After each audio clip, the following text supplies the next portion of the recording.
Welcome back to Morning Trade Live. It's time now for the big picture. So let's welcome in Ann Sonders, Chief Investment Strategist, Schwab Center for Financial Research. A very good morning to you, Ann.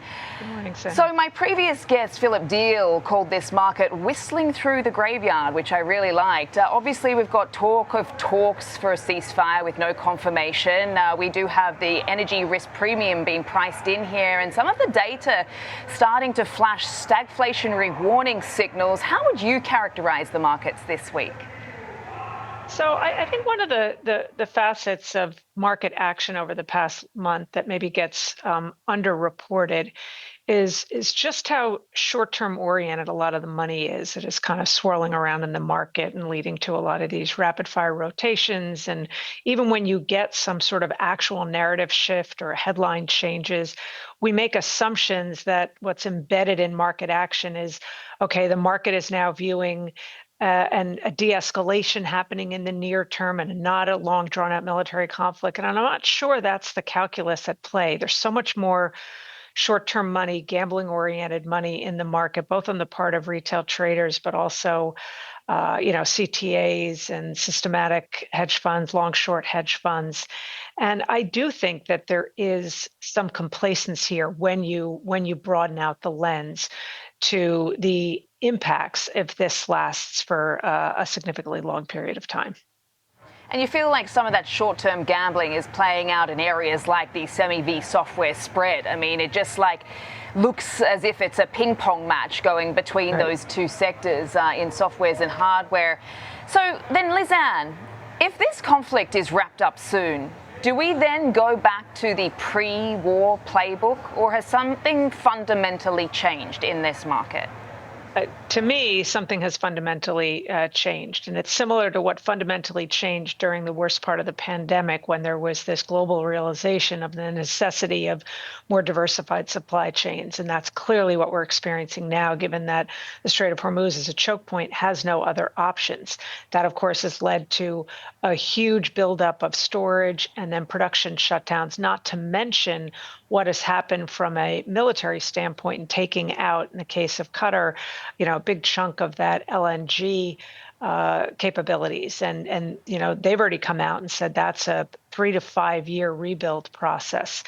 You think about the constraints on getting fertilizer through, that cannot be turned back on very quickly. That feeds into crop output and food prices. So I do think that this is for slightly different reasons, especially given what's happened with Ukraine going after a strait that Russian oil comes through. We're sort of exacerbating the problem now, and that has been a little bit kind of second page news.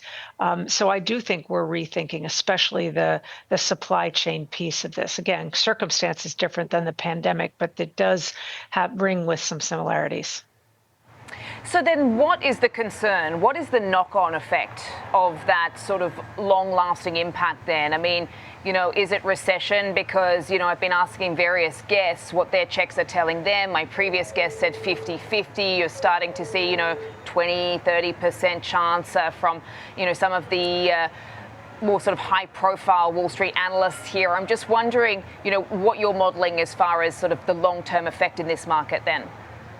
So I'm not sure you can think about an across the economy recession as having very elevated odds right now. That said, we haven't had a full economy recession really since the global financial crisis. Yes, we had the COVID-related recession, which was incredibly short-lived. What we've had, though, throughout the course of the early part of the pandemic through to the present time are these rolling recessions. You get these sectoral recessions where different pockets of the economy for different reasons come under constraint. We saw that in broad manufacturing. We'll only recently seem to be pulling ourselves out of recession conditions in manufacturing.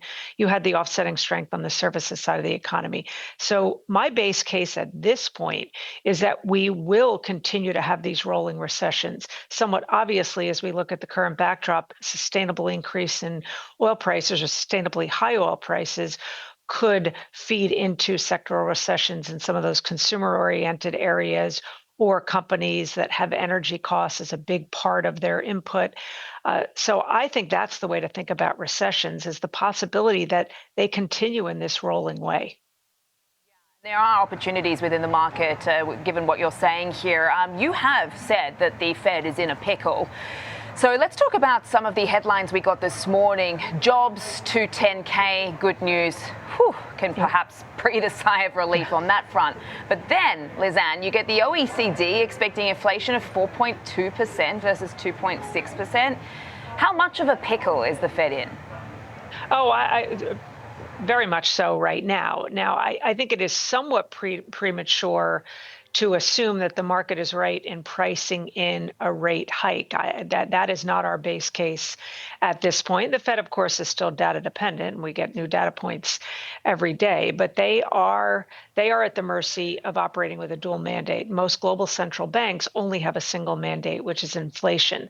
And that's why you're seeing this upward pressure now and assumptions about needs for tighter monetary policy, because the Fed has that second mandate of the labor market. To the extent we see continued weakness in the labor market, I think that reinforces worst case scenario that the Fed just stays on hold. I don't think it would be their inclination, even with energy fueled inflation, in an environment where we see significant weakness in the labor market, to consider hiking rates. That said, if we are able to see a maintenance of this incredibly resilient labor market, claims being a leading indicator proxy for that, then I think you do need to start to consider maybe that the Fed has to think about tightening policy.